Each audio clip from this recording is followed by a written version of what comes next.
નમસ્કાર વિદ્યાર્થી મિત્રો, હવે આપણે ધોરણ 11માં પ્રકરણ નંબર 4 એનો લેક્ચર નંબર 2 પહેલા લેક્ચરની અંદર આપણે રાસાયણિક બંધ એટલે શું એની વાત કરી હતી.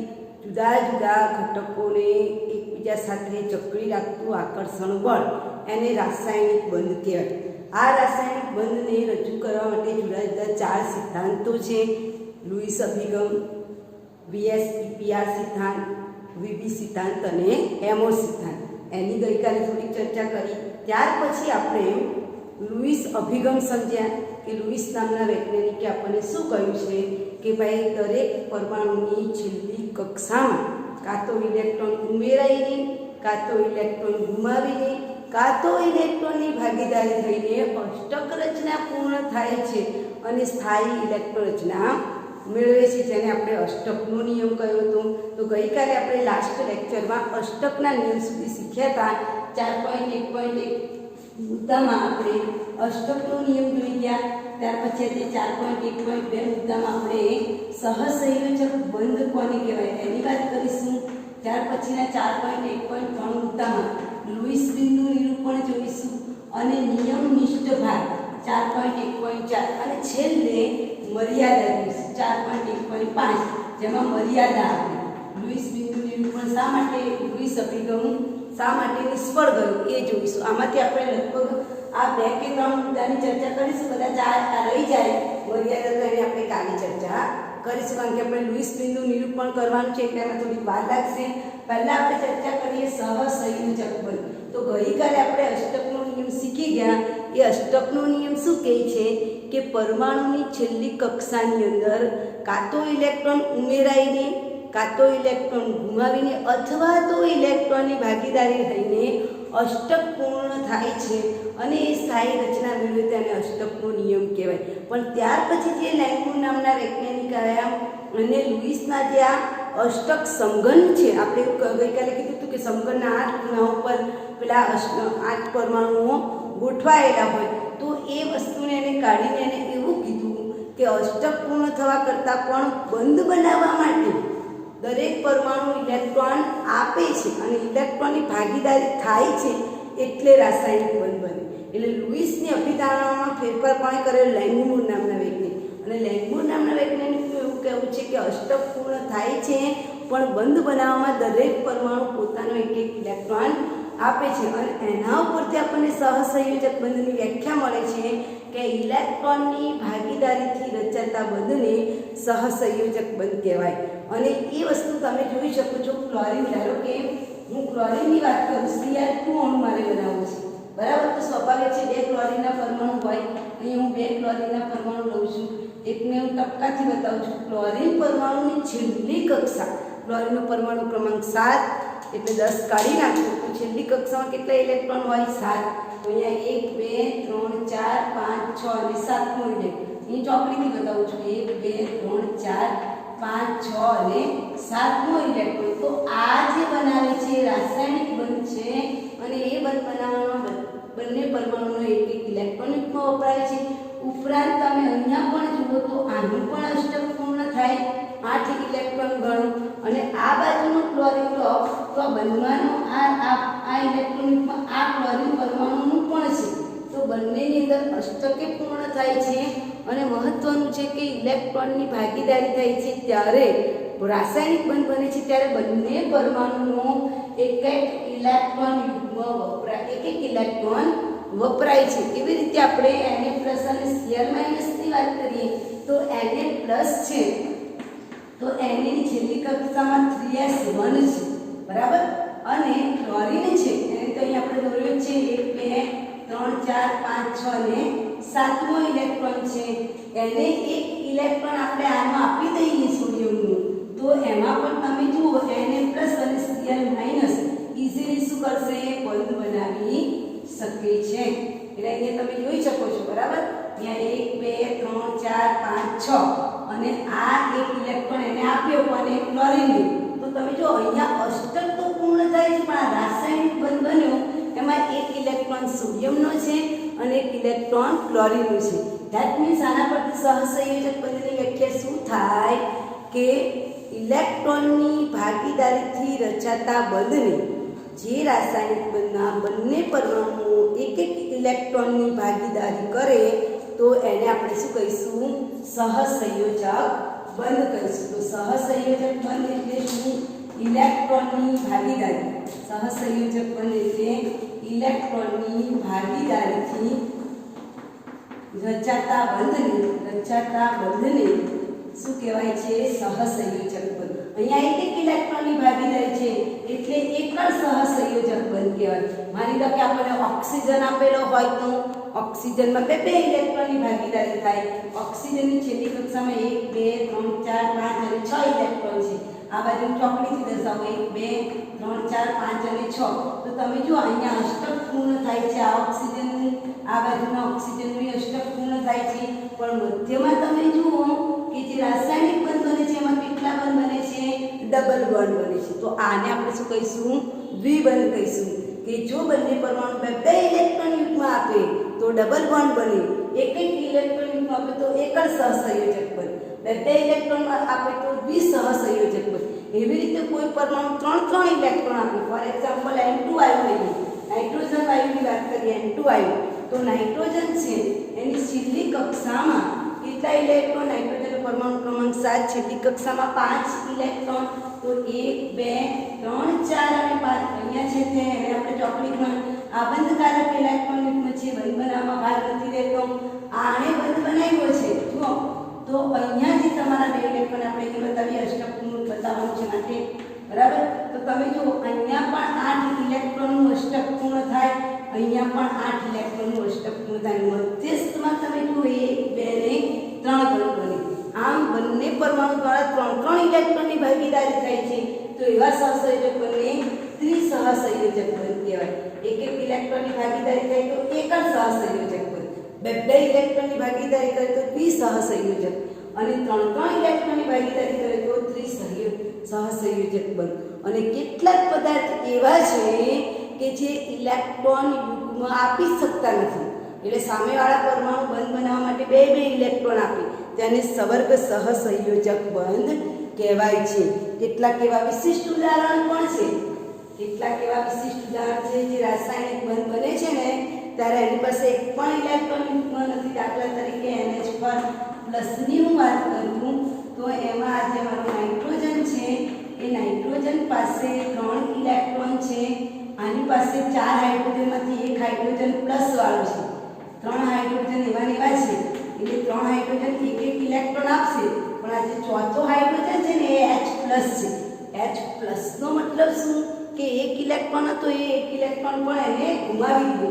એકલો હાઇડ્રોજન એટલે 1s1 અને H+ એટલે એક ઇલેક્ટ્રોન એટલે તો ખાલી છે. આની પાસે કશું નથી કે H+ અહીંયા ઊભો છે. તો આ H+ ને નાઇટ્રોજન સાથે બંધ બનાવો છે તો બંધમાંના બે ઇલેક્ટ્રોન યુગ્મનું દાન કોણ કરશે? નાઇટ્રોજન. તો આમ બંધ બનાવવા માટે જરૂરી બે ઇલેક્ટ્રોન યુગ્મ જો કોઈ એક પરમાણુ આપે તેવા બંધને આપણે શું કહીશું? સવર્ગ સહસંયોજક બંધ. એની વ્યાખ્યા લખું છું કે બંધ બનાવવા માટે જરૂરી બંને બે ઇલેક્ટ્રોન યુગ્મ જરૂરી ઇલેક્ટ્રોન યુગ્મ એટલે બે ઇલેક્ટ્રોન જરૂરી ઇલેક્ટ્રોન યુગ્મ કોઈ એક પરમાણુ આપે અને બંધ રચાય તો તેવા બંધને સવર્ગ સહસંયોજક બંધ કહેવામાં આવે છે. તો આમ લેન્ગમૂર દ્વારા લુઈસના અભિગમમાં ફેરફાર કરીને આપણને એકલ સહસંયોજક બંધ, દ્વિસહસંયોજક બંધ, ત્રિસહસંયોજક બંધ તેમજ સવર્ગ સહસંયોજક બંધની વ્યાખ્યા આપણને મળે છે. હવે આપણે 4.1.3 તરફના મુદ્દા પર જોઈએ. લુઈસ બિંદુ નિરૂપણ સમજાવો. 4.1 માં આપણે અષ્ટકનો નિયમ જોયો. 4.1.2 માં આપણે શું જોયું? સહસંયોજક બંધ. હવે 4.1.3 માં આપણે લુઈસ બિંદુ નિરૂપણ જોઈશું. લુઈસ બિંદુ નિરૂપણ માટેના નિયમો જોઈશું. પહેલા તો આપણે સમજી લઈએ કે લુઈસ બિંદુ નિરૂપણ કરવા માટે છેલ્લી કક્ષાના ઇલેક્ટ્રોન લેવાના છે દરેક પરમાણુના. તો હવે આપણે શરૂઆત કરીએ છીએ. હાઇડ્રોજનની છેલ્લી કક્ષામાં એક જ ઇલેક્ટ્રોન, એટલે આપણે એની આજુબાજુ કેટલા ટપકા બતાવવાના? એક જ ટપકા. હિલિયમ છે એની ઇલેક્ટ્રોનના 1s², તો એની આજુબાજુ કેટલા ટપકા આવશે? 2. બરાબર. જો લિથિયમ છે, લિથિયમનો પરમાણુ ક્રમાંક કેટલો? 3, ઇલેક્ટ્રોનના 1s², 2s². છેલ્લી કક્ષા 2 નંબરની છે, એટલે લિથિયમની આજુબાજુ, લિથિયમ છે એની આજુબાજુ કેટલા ટપકા આવશે? 1 જ. એવી રીતે બેરિલિયમ પરમાણુ ક્રમાંક 4, 1s², 2s². છેલ્લી કક્ષામાં કેટલા ઇલેક્ટ્રોન? 2, એટલે બેરિલિયમની આજુબાજુ કેટલા ટપકા આવશે? 2 ટપકા આવશે. બરાબર. ચાલો, એટલે આપણને આ ટપકા ખબર હોવી જોઈએ. પછી બોરોન છે એનો પરમાણુ ક્રમાંક 5, ઇલેક્ટ્રોનના 1s², 2s², 2p1. છેલ્લી કક્ષામાં તમે જુઓ, છેલ્લી કક્ષાનો ક્વોન્ટમ નંબર 2 છે. 2 નંબરની 2 કક્ષા s અને p. તો બોરોનની આજુબાજુ કેટલા ટપકા આવશે?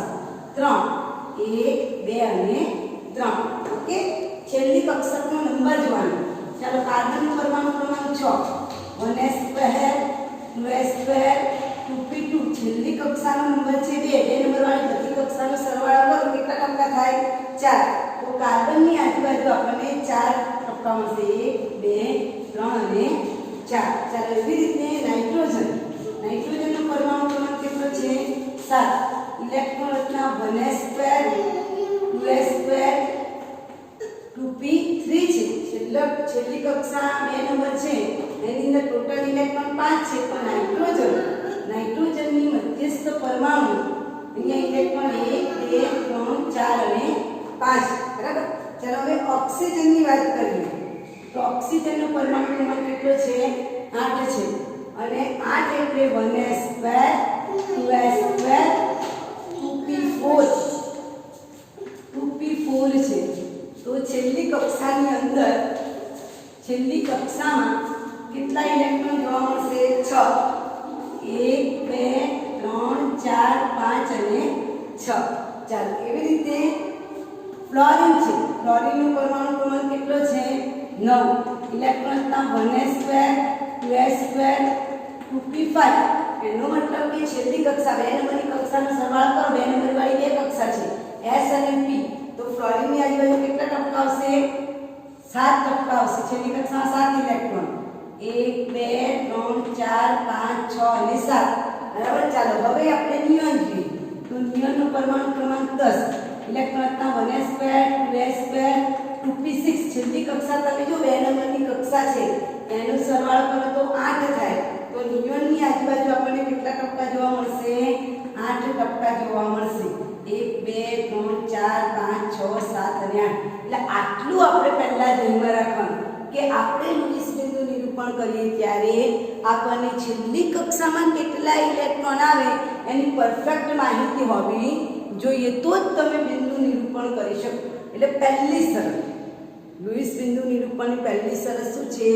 કે અણુની રચના કરવામાં ભાગ લેતા દરેક પરમાણુની છેલ્લી કક્ષાના ઇલેક્ટ્રોનને ધ્યાનમાં લેવાના છે અને એ ઇલેક્ટ્રોન મધ્યસ્થી પરમાણુની આજુબાજુ ગોઠવાયેલા. નિયમ નંબર 1, લુઈસ બિંદુ નિરૂપણનો પહેલો નિયમ શું કહે છે?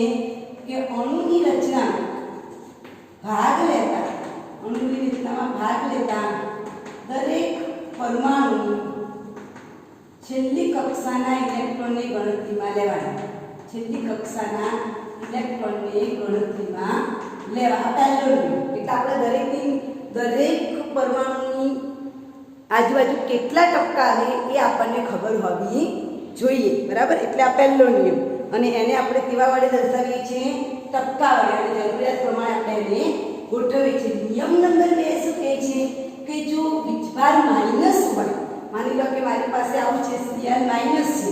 માની લો કે એને આપણને કોઈ એવો પદાર્થ આપેલો છે, માની લો કે CO3-2 છે. તો જેટલો માઇનસ વીજભાર છે, નિયમ નંબર 2, જો લુઈસ બિંદુ નિરૂપણ દરમિયાન માઇનસ આપેલું હોય તો જેટલો માઇનસ વીજભાર હોય એટલા ઇલેક્ટ્રોન ઉમેરવાના. જેટલો માઇનસ વીજભાર હોય માઇનસ વીજભાર હોય તેટલા ઇલેક્ટ્રોન ઉમેરવા. બરાબર. એવી રીતે નિયમ નંબર 3, જો ધન વીજભાર હોય તો NH પર પ્લસ, ધન વીજભાર હોય તો જેટલો ધન વીજભાર હોય એટલા ઇલેક્ટ્રોન, જેટલો ધન વીજભાર હોય એટલા ઇલેક્ટ્રોન બાદ કરવા. કેટલા ઇલેક્ટ્રોન શું કરવા? બાદ કરવા. બરાબર. ખ્યાલ આવી ગયો. ઋણ વીજભાર હોય તો ઉમેરવાના, ધન હોય તો બાદ કરવાના. અને ચોથો નિયમ છે કે જેની વિદ્યુત ઋણતા ઓછી, બે ધારો કે તમને CO3 કીધેલું છે તો કાર્બન અને ઓક્સિજન, તો કોની વિદ્યુત ઋણતા ઓછી? કાર્બન. જેની વિદ્યુત ઋણતા ઓછી હોય એ મધ્યસ્થી પરમાણુ. જેની વિદ્યુત ઋણતા ઓછી હોય તેને મધ્યસ્થી પરમાણુ તરીકે લેવામાં આવે. કયા પરમાણુ તરીકે? મધ્યસ્થી પરમાણુ તરીકે. અને વધુ વિદ્યુત ઋણતા પરમાણુ એની આસપાસ ગોઠવાયેલા હોય છે. અને વધુ વિદ્યુત ઋણતા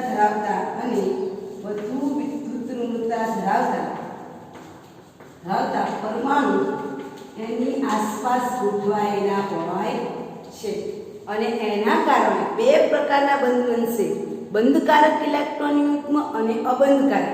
જે ઇલેક્ટ્રોન યુગ્મ બંધ બનાવવામાં ભાગ લે, માની લો કે આ ટાઈપનું હોય, તો જે ઇલેક્ટ્રોન યુગ્મ બંધ બનાવવામાં, જો તમે આ જુઓ, આ અહીંયા ગાડી બંધ બનાવવામાં એક ઇલેક્ટ્રોન હાઇડ્રોજન આપે, એક ઇલેક્ટ્રોન ઓક્સિજન આપે, તો આને કેવો કહેવાય? બંધકારક ઇલેક્ટ્રોન યુગ્મ. છેલ્લો નિયમ, બંધકારક ઇલેક્ટ્રોન યુગ્મ એટલે શું? બંધ બનાવવા માટે ઇલેક્ટ્રોન યુગ્મ આપે તેને બંધકારક ઇલેક્ટ્રોન યુગ્મ કહેવાય. અને જે પદાર્થ બંધ બનાવતા નથી,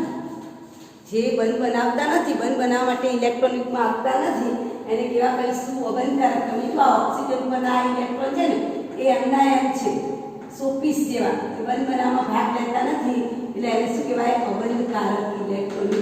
તમારે યાદ રાખવાનું, બંધકારક એટલે બંધ બનાવવામાં ભાગ લેતા હોય એને બંધકારક ઇલેક્ટ્રોન યુગ્મ, અને બંધ બનાવવામાં ભાગ ના લેતા હોય એને શું કહેવાય?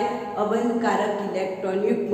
Repeat again. નંબર 1, દરેક પરમાણુની આસપાસ કેટલા સંયોજકતા ઇલેક્ટ્રોન છે તે આપણને ખબર હોવી જોઈએ. નંબર 2, ઋણ આયન હોય એટલા ઇલેક્ટ્રોન ઉમેરવાના. નંબર 3, ધન આયન હોય એટલા ઇલેક્ટ્રોન બાદ કરવાના. નંબર 4, જેની વિદ્યુત ઋણતા ઓછી હોય એ મધ્યસ્થી પરમાણુ બને. અને નંબર 5, કે બંધકારક ઇલેક્ટ્રોન યુગ્મ બંધ બનાવવામાં ભાગ લેશે, અને અબંધકારક ઇલેક્ટ્રોન યુગ્મ એટલે બંધ બનાવવામાં ભાગ લેતા ન હોય એને આપણે અબંધકારક ઇલેક્ટ્રોન યુગ્મ કહીશું. હવે આના આધારે આપણે વિવિધ પરમાણુઓનું લૂઈસ બિંદુ નિરૂપણ જોઈશું.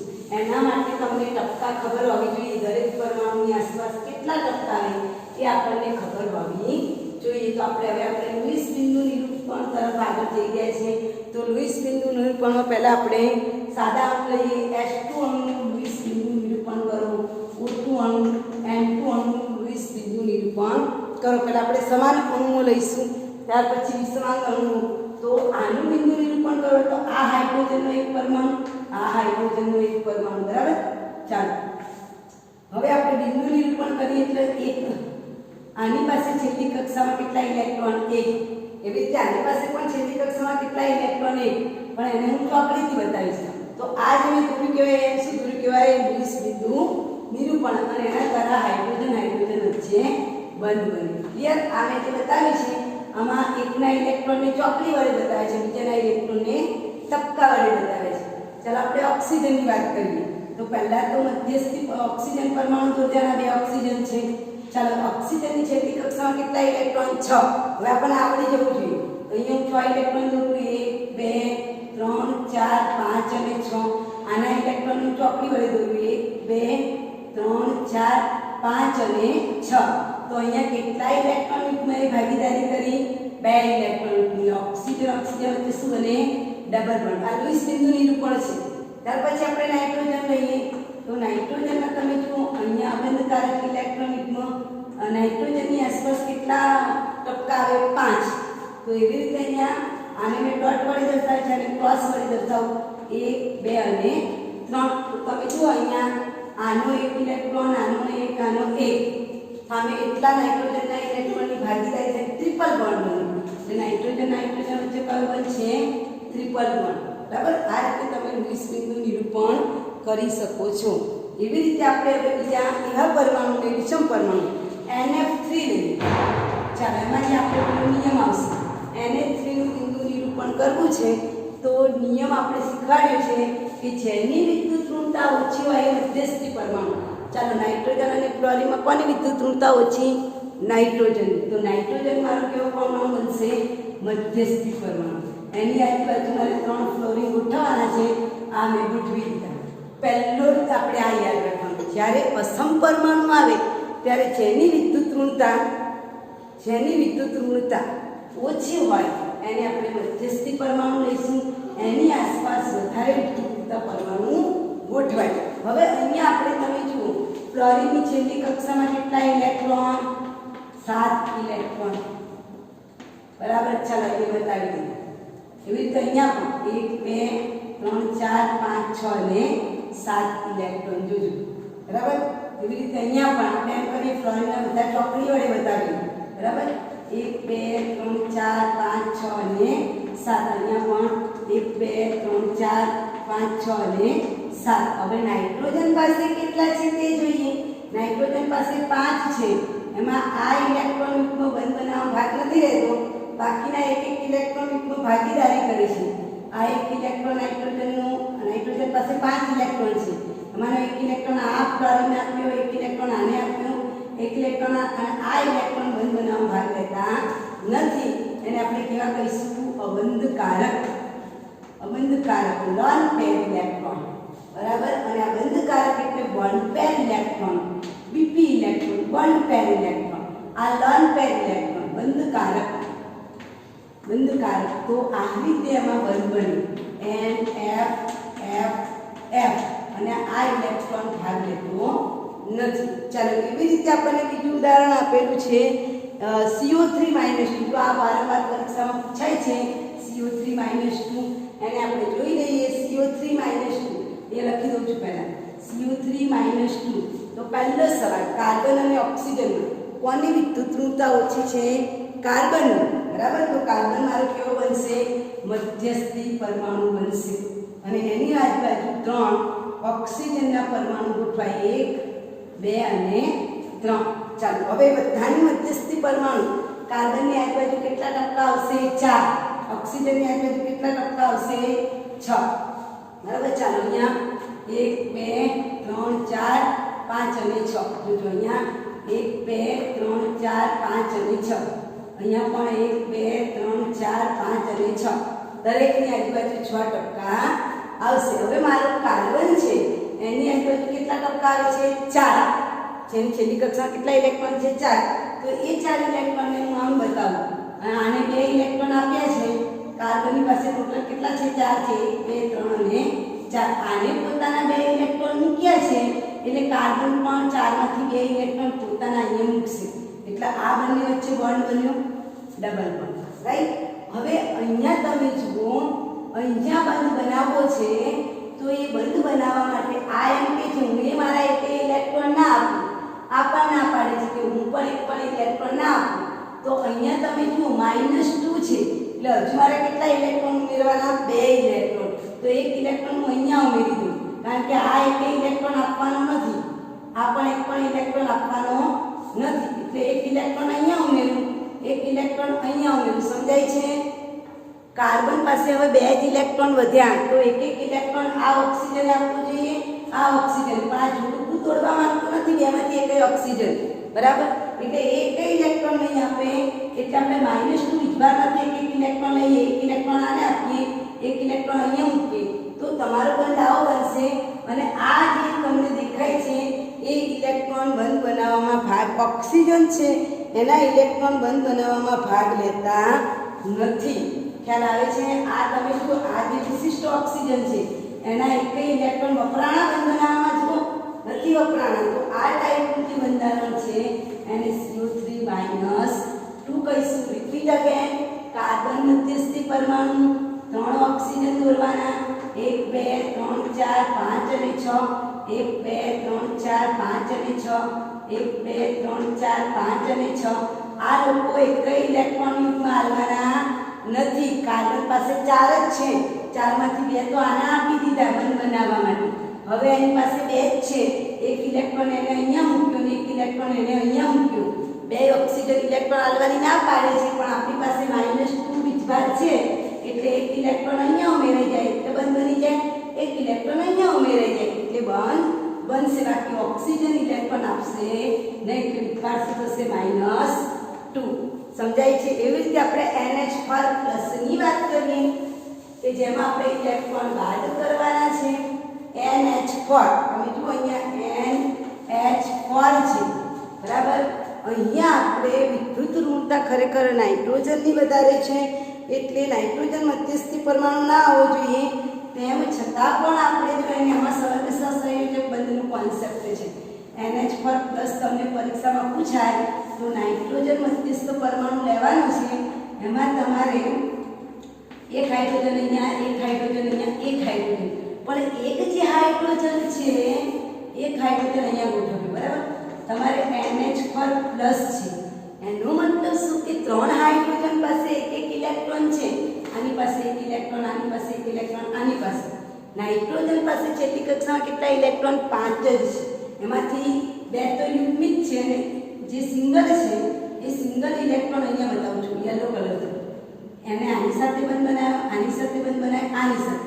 હવે આ હાઇડ્રોજન છે એની પાસે તો કશું જ નથી, પ્લસ વીજભાર ધરાવે છે. તો બંધવાના બે ઇલેક્ટ્રોન કોણ આપશે? નાઇટ્રોજન. તો આ ટાઈપનું જે બંધ બને ને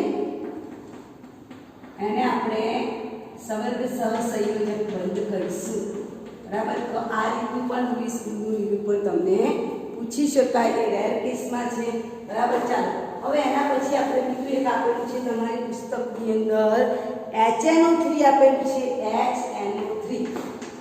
HNO3 તો નાઇટ્રોજન અને ઓક્સિજનને ધ્યાનમાં લો. કોની વિદ્યુત ઋણતા ઓછી? નાઇટ્રોજન. તો મધ્યસ્થી પરમાણુ નાઇટ્રોજન, એની આ બાજુ એક ઓક્સિજન, બીજો ઓક્સિજન, ત્રીજો ઓક્સિજન બરાબર. અને એ ઓક્સિજન સાથે એને શું જોડાયેલું છે? હાઇડ્રોજન. ચાલો હવે આપણે શું જોવાનું? તો જો અહીંયા આપણે હાઇડ્રોજન દોરી દઈએ. આ મારો જે ઓક્સિજન છે દરેક ઓક્સિજન પાસે કેટલા ટકા હોય? 6%. આપણે 6% દોરી દઈએ બરાબર. આની પાસે બી 6 છે, એમાંથી 1 2 3 અને 4. એક ટપકું આને આપ્યું અને એક ટપકું આ બાજુ મૂક્યું બરાબર. તો હાઇડ્રોજને પણ પોતાનો એક ઇલેક્ટ્રોન આપી દીધું એટલે અહીંયા બંધ બની ગયો. હવે આ જે નાઇટ્રોજન છે એની પાસે 1 2 3 4 અને 5 બરાબર. તો એક આને આપ્યું એટલે હવે એની પાસે કેટલા વધ્યા? 4 જ વધ્યા. એટલે આ એક ક્લિયર થઈ કે ભાઈ આ રીતનું હોય. હવે અહીંયા જે 2 ઇલેક્ટ્રોન વધ્યા ને આ બાજુ, એ 2 ઇલેક્ટ્રોન અહીંયા ગોઠવાઈ ગયા. એટલે આ ઓક્સિજને પોતાના 2 ઇલેક્ટ્રોન આપ્યા કે તું 2 ઇલેક્ટ્રોન આપે એટલે હું એ 2 ઇલેક્ટ્રોન આપું. લો તો આપણે શું બનાવશે? Double bond. તો અહીંયા બની ગયો ડબલ બોન્ડ. આને ઇલેક્ટ્રોન યુગ્મમાં આપ્યા. હવે તમે અહીંયા જુઓ આ ઓક્સિજન કે મારે બંધ બનાવો છે પણ હું ઇલેક્ટ્રોન આપીશ નહીં. એટલે આ શું કરશે કે કશો વાંધો નહીં, મારી પાસે કેટલા ઇલેક્ટ્રોન છે? 2 ઇલેક્ટ્રોન. આ ઓક્સિજન તો એક ઇલેક્ટ્રોન આવવાનો નથી. જુઓ 1 2 3 4 5 અને 6. એની વિદ્યુત ઋણતા વધારે છે ને નાઇટ્રોજનના ઇલેક્ટ્રોન ખેંચશે કે ભાઈ બંધ બનાવવા માટે 2 ઇલેક્ટ્રોન જોઈએ છે તો તારા જ આપી દે. જો નાઇટ્રોજનના 2 ઇલેક્ટ્રોન અહીંયા વપરાઈ ગયા, 2 ઇલેક્ટ્રોન અહીંયા વપરાય ને 1 ઇલેક્ટ્રોન અહીંયા વપરાય. તો નાઇટ્રોજને 2 ઇલેક્ટ્રોન આપી દીધા એટલે નાઇટ્રોજન ઉપર પ્લસ અને ઓક્સિજન ક્યાંથી કાઢે એટલે ઓક્સિજન કેવો બનશે? માઇનસ. ધેટ મીન્સ એના અણુની રચના એક બાજુ ડબલ બોન્ડ ઓક્સિજન, એક બાજુ સિંગલ બેન્ડ OH, એક બાજુ ઓક્સિજન છે પણ એ પોતાના એક ઇલેક્ટ્રોન આપશે નહીં. માઇનસ વીજભારિત, આ પ્લસ વીજભારિત. આની પાસે તો 4 જ ઇલેક્ટ્રોન વધ્યા, આની પાસે કેટલા વધ્યા? 4 ઇલેક્ટ્રોન. તો આ પ્રકારનું HNO3 નું બંધારણ જોવા મળે છે. આ રીતે તમે ઘણા બધા પરમાણુઓના લુઈસ બિંદુ નિરૂપણ કરી શકો.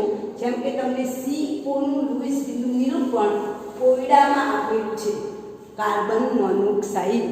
આ જે કાર્બન મોનોક્સાઇડ છે એમાં તમે જુઓ 1 2 3 4 5 અને 6. અહીંયા 1 2 3 અને 4. ચાલો માની લો કે આને પોતાના 2 ઇલેક્ટ્રોન અહીંયા મૂક્યા. જોજો આ કાર્બન 2 ઇલેક્ટ્રોન અહીંયા મૂક્યા તો આએ પોતાના 2 ઇલેક્ટ્રોન અહીંયા મૂક્યા. પછી જુઓ આ બે ઇલેક્ટ્રોન અહીંયા મૂકી પછી જો અહીંયા જે કાર્બન છે એની પાસે બે ઇલેક્ટ્રોન, અહીંયા તમે જો અષ્ટક પૂર્ણ કરો ને તો ઓક્સિજનનું અષ્ટક પૂર્ણ થાય, પણ કાર્બન ભાઈનું અષ્ટક પૂર્ણ નથી થતું. એને તમે જુઓ 1 2 3 5 અને 6 જ અષ્ટક પૂર્ણ થતું નથી. અહીંયા તમારું આ જે કાર્બન છે એને એમને એમ રાખો, આ બોન્ડ અહીંયા આવી જાય તો અષ્ટક પૂર્ણ થાય. અષ્ટક પૂર્ણ કરવા માટે શું કરશે? હવે બીજો ટ્રિપલ બોન્ડ બનશે. આ એક બંધ તો બની ગયો, બરાબર. આ બીજો બંધ પણ બન્યો. આ ત્રીજો બંધ આ ઇલેક્ટ્રોન દ્વારા બનશે ઓક્સિજનના. એટલે હવે ઓક્સિજન પાસે 2 જ વધ્યા, કાર્બન પાસે પણ 2 વધ્યા. અને અહીંયા તમે જુઓ 1 2 3 4 5 6. એટલે હવે આમથી અષ્ટક બનાવશું તો પણ 8 ઇલેક્ટ્રોન, આમથી અષ્ટક બનાવશું તો પણ આ ઇલેક્ટ્રોન. એટલે કાર્બન મોનોક્સાઇડમાં કાર્બન ટ્રિપલ બોન્ડ ઓ જોવા મળે અષ્ટક પૂર્ણ કરવાની દ્રષ્ટિકોણથી. ત્યાર પછી તમને બીજું આપેલું છે NO2 માઇનસ. બીજું આપેલું છે તમને NO2 માઇનસ. તો આપણે એની વાત કરીએ NO2 માઇનસની. NO2 એટલે સ્વાભાવિક છે નાઇટ્રોજન અને ઓક્સિજનમાંથી કોની વિદ્યુતઋણતા વધારે? નાઇટ્રોજન કે ઓક્સિજન? નાઇટ્રોજનની વિદ્યુતઋણતા ઓછી.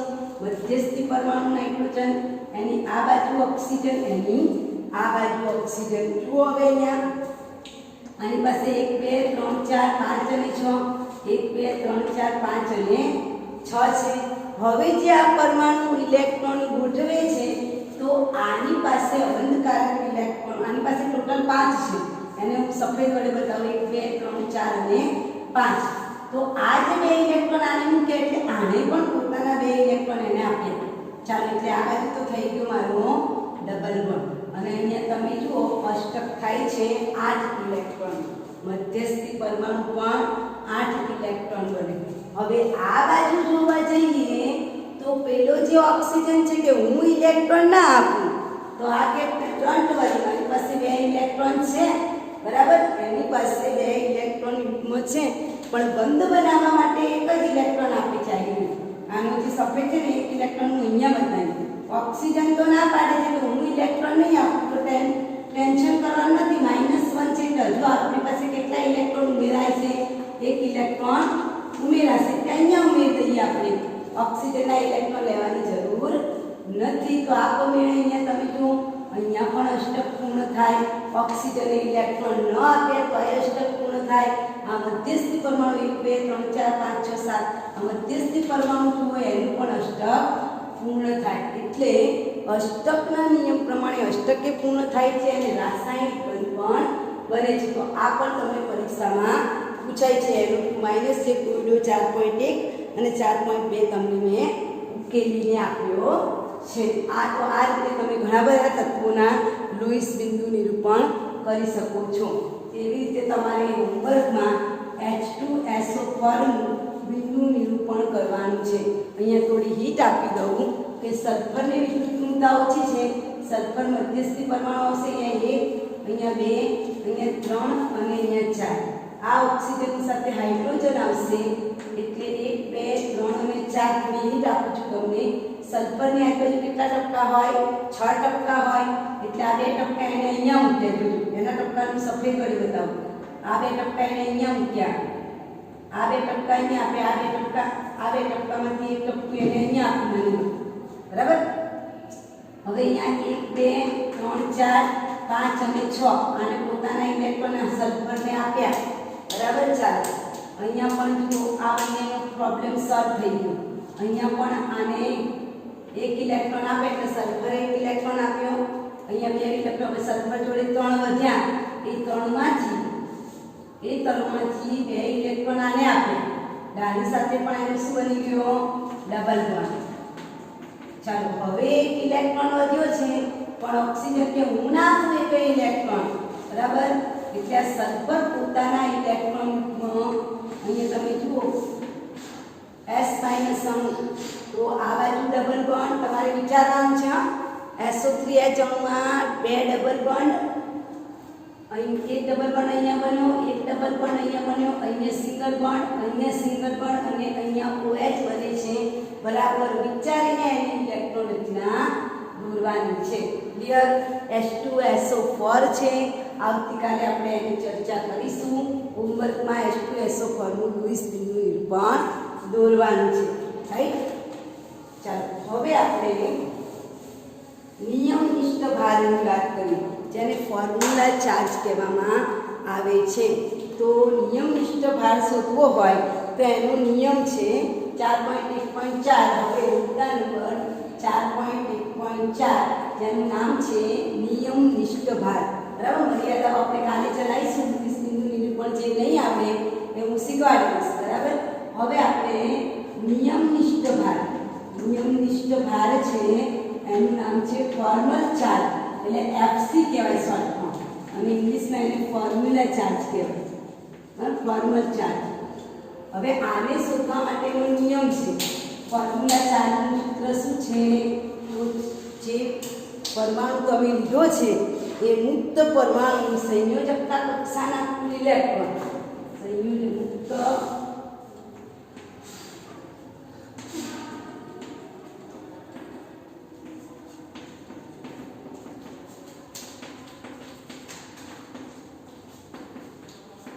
કુલ ઇલેક્ટ્રોન માઇનસ અબંધકારક, જે બંધ બનાવવામાં ભાગ ન લેતા હોય એવા ઇલેક્ટ્રોનની કુલ સંખ્યા, અબંધકારક ઇલેક્ટ્રોનની કુલ સંખ્યા. બરોબર? ધ્યાનથી સાંભળજો. -1/2 બંધકારક ઇલેક્ટ્રોનની કુલ સંખ્યા. શબ્દ બરાબર સાંભળજો. બંધકારક ઇલેક્ટ્રોનની કુલ સંખ્યા. યુગ્મ નથી લખ્યું, ઇલેક્ટ્રોન શબ્દ વાપરેલો છે. અને આના આધારે આપણે ઓઝોનના 3 ઓક્સિજનનું ચાર્જ શોધવાનું છે. કોના પર +1 છે, કોના પર માઇનસ છે, અને કોના ઉપર વીજભાર નથી. તો હું અહીંયા ઓઝોનનો અણુ દોરું છું. 1, 2 અને 3. આને હું 1 નંબરનો અણુ કહું, આને 2 નંબરનું, આને 3 નંબરનું. બરાબર? આ રીતનું હું બંધારણ દોરું છું. જો આપણે દરેકનું ભણવાનું છે. 3 નંબરનું, એના પછી છે આ 2 નંબરનું, એની પાસે આવા ઇલેક્ટ્રોન છે. ચાલો હવે આ નંબર 1, નંબર 2 અને નંબર 3 ત્રણેયના ઓક્સિજનનો ચાર્જ આપણે ગણવાનું છે. તો હું 1 નંબરના ઓક્સિજનનો ચાર્જ ગણું છું. 1 નંબરના ઓક્સિજનનો ચાર્જ બરાબર સૂત્ર છે મુક્ત પરમાણુનું છે. મુક્ત પરમાણુ એટલે મારો ઓક્સિજન. ઓક્સિજનની છેલ્લી કક્ષામાં કેટલા ઇલેક્ટ્રોન હોય? 6. એટલે બધાના પહેલા આપણને શું ખબર હોય કે છેલ્લી કક્ષાના ઇલેક્ટ્રોન. તો ઓક્સિજનની છેલ્લી કક્ષામાં કેટલા ઇલેક્ટ્રોન છે? 6. માઇનસ અબંધકારક. તમે આ આકૃતિ જુઓ, એમાં કયા ઇલેક્ટ્રોનને બંધ બનાવવામાં ભાગ નથી લીધો? તો ઉપર 2 દેખાય છે. બંધ બનાવવામાં ભાગ નથી લીધો એવા કેટલા ઇલેક્ટ્રોન છે? 2. -1/2 બંધકારક. એક બંધ બને એટલે કેટલા ઇલેક્ટ્રોન વપરાઈ જાય? 2. તો આ ઓક્સિજન કેટલા બંધ બનાવ્યા છે? જુઓ, 1, 2 અને 3. એક બંધમાં કેટલા ઇલેક્ટ્રોન? 2. તો 3 બંધમાં કેટલા ઇલેક્ટ્રોન? 6. એટલે અહીંયા હું લખું છું 6. જો બંધ છે 1, 2 અને 3. એક બંધમાં કેટલા ઇલેક્ટ્રોન? 2 ઇલેક્ટ્રોન. એટલે 6 થયા. હવે આપણે અહીંયા 6 - 2 1/2 6 ને 3 6 દુ 6 6 ને 2 વડે ભાગો એટલે 3. 6 - 5 બરાબર 1 આવશે. એનો મતલબ કે પહેલા આ જે ઓક્સિજન છે એની પર કેવો ચાર્જ આવશે? +1 ચાર્જ આવશે. સમજાય છે? હવે હું બીજા ઓક્સિજનની વાત કરું તો બીજા ઓક્સિજન પરમાણુ માટે નંબર 2 ના ઓક્સિજન માટે સૂત્ર પ્રમાણે છેલ્લી કક્ષામાં ઓક્સિજન છેલ્લી કક્ષામાં કેટલા ઇલેક્ટ્રોન? 6. માઇનસ અબંધકારક ઇલેક્ટ્રોન. બીજા નંબર પાસે જુઓ કેટલા અબંધકારક ઇલેક્ટ્રોન છે? 4 અબંધકારક. 1/2 બંધકારક. અને કેટલા બંધ બનાવેલા છે? 2. જુઓ આ 2 નંબરના ઓક્સિજન આ 2 ડબલ બોન્ડ બનાવે છે.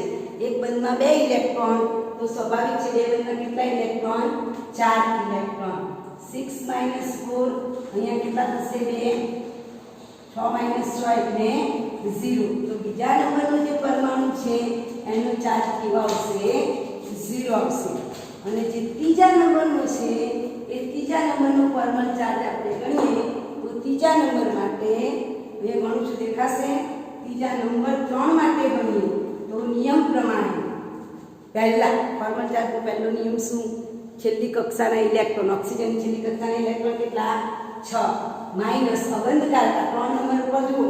3 નંબરમાં કેટલા ઇલેક્ટ્રોને ભાગ નથી લીધો? 6 ઇલેક્ટ્રોન ભાગ નથી લીધો એટલે અહીંયા 6 માઇનસ 1/2 બંધકાર. બંધમાં ભાગ એક જ બંધ બને છે. એક બંધમાં કેટલા ઇલેક્ટ્રોન હોય?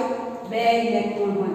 અહીંયા 2 જતા રહ્યા કેટલા આવશે? 1 6 -6 -1 -1